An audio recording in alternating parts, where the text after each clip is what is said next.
Ал ак чачтар кара болчу көмүрдөй, жаркын талант чайпалбай да төгүлбөй, элестелип бүт дүйнөгө таркады, кыргыз өңү Сүймөн Кулдун өңүндөй. Арбаңыздар, урматтуу угармандар, назарыңыздарда Өнөр жана мен аудио подкасты. Бүгүн сиздерге залкар актер жана сүрөтчү Сүймөн Кул Чокморовдун Миң кырдуу жана миң сырдуу өмүр таржымалуу тууралуу баяндап бермекчибиз. 1939 жыл 9 ноябрь Аламүдүн районунун Чоң Таш айылы 60-тын кырына жетип калган Чокмор аттуу устанын үйүндө мотурайган 10-чу бөбөк жарыкка келет. Элибизде сүймөнчүлүк, жакшылык болсун деген аруу тилек менен ысмын Сүймөн Кул деп аташат. Атасы Чокмор Ормокой уулу ээр чапкан, комуз жасаган, колунан көөрү төгүлгөн уста, зергер киши болгон. Мүнөзүнө токтолсок, ак көңүл, элге жакшылыгын аябаган, жумуштан жадабаган киши болгон. Кудайга каттуу ишенген, шариятты жакшы билген адам болчу. Турмушунда түк ичпеген, тамеки тартпаган экен. Чынчыл, убадага бек кишилерди жакшы көрчү. Бул асыл сыпаттарынын баарын Сүймөн Кул жазбай тарткан.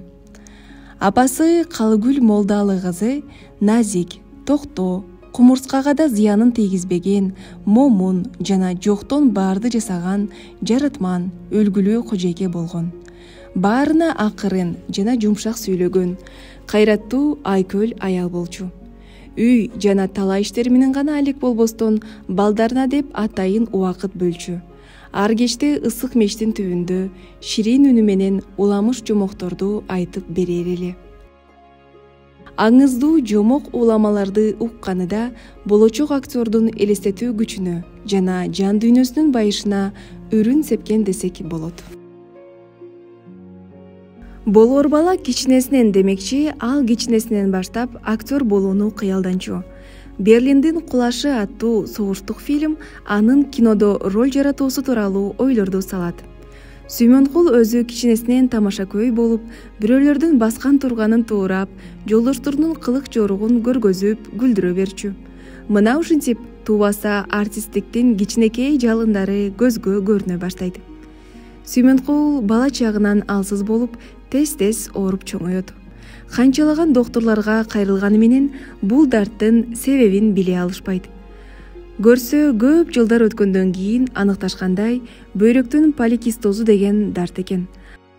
Сүймөн Кул 5-класска келгенде тиги дарты күчөп, колдорунун жана буттарынын муундары сыздап, аны төшөктөн тургузбай жаткырып коет.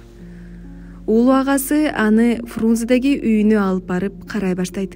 1 жыл мектепке барбай, күндөрү 4 дубалдын ичинде өтө берет.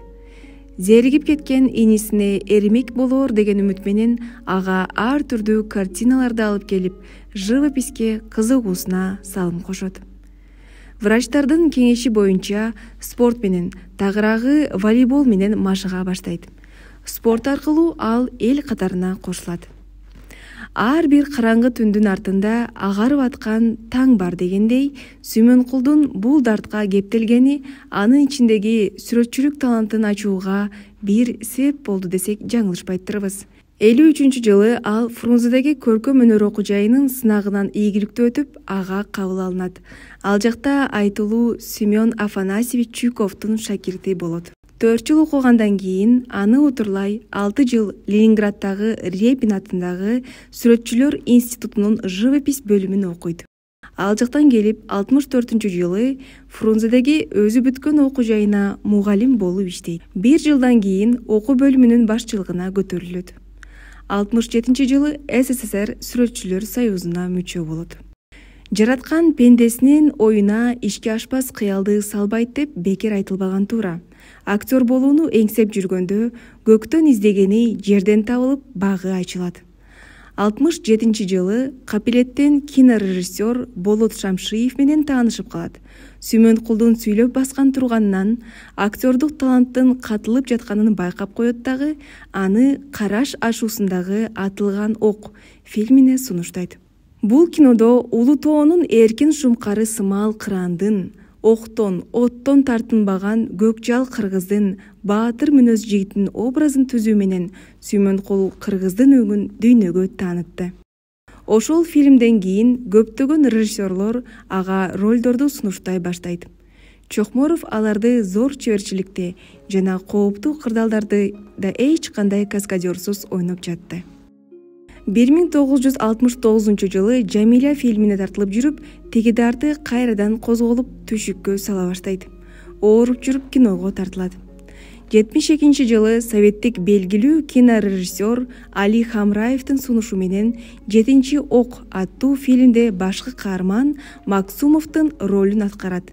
Бул фильмде Максумов баштан аяк басмачылар менен кармашат.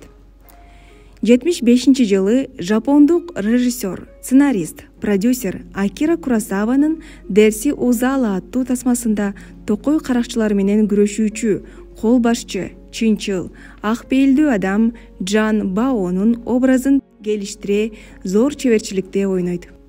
78-жылы «Жалаң эркектер» тасмасында башкы ролду Токтогул кезинде ойноп жатып, бийик аскадан жерге дал ууруган бөйрөгү менен кулап жарадар болот. Аны санавиация менен Фрунзе дарылашып, 2 ай карашкандан кийин жакшы болуп сакайып кетет. Андан соң бир далай фильмдерде чыган ролдорду ойноп, чакыруулар боюнча Япония, Германия, Египет, Болгария, Танзания жана башка чет өлкөлөргө барып жүрдү. Адам табиятын терең ачып, кулк мүнөзүн кылдат түзгөн көп кырдуу таланттын эмгеги жогору бааланып, ага эркектин мыкты ролун түзгөндүгү үчүн Алматыдагы жана Орто Азия кинофестивалында, Тбилисидеги, Бакудагы, Еревандагы бүткүл союздук кинофестивалдарында 4 жолу биринчи сыйлык ыйгарылган. 81-90 жылдарда 2 жолку чакырылышында Кыргыз СССР Жогорку Советинин депутаты болду. 1982 жылы 24 апрелде Сүймөнкул каттуу ооруп калып, бир нече врачтардын кеңешинен кийин ага Москвадагы хирургиялык борбордо операция жасашат. 1982 жылдын май айынан баштап өмүрүнүн аягына чейин анын бөйрөгүнө, вена кан тамырына жана башка жактарына 56 жолу операция жасалды. Турмушунун акыркы 10 жыл 5 айын гемодиализ менен жашап өттү. Жеке жашоосу. Аялы кесиби боюнча искусство таануучусу. Чогуу Фрунзедеги жана Ленинграддагы окуу жайды бүтүрүшөт. Чокморов Салима Шабазова менен түтүн булатып, Бактыгул аттуу балалуу болушат. 1992 жылы 26 сентябрда түн жарымда дүйнө элдин сүймөнчүгү, улуттун жүзү, чыгаан актер жана сүрөтчү Сүймөнкул Чокморовдун өмүрү комуз кылындай тырс деп үзүлдү. 1992 жылы 30 сентябрда анын сөөгү аларча көрүстөнүнө коюлду. Көп кырдуу, бир сырдуу кыргыз уулу Сүймөнкул аз, бирок саз жашады. 52 жылдык өмүрүндө 20дай тасмада теңдерсиз ролдорду жана 500гө жакын кайталангыс сүрөттөрдү жаратууга жетишти. Аны менен катар кыргызды дүйнөгө аттын кашкасындай таанытты.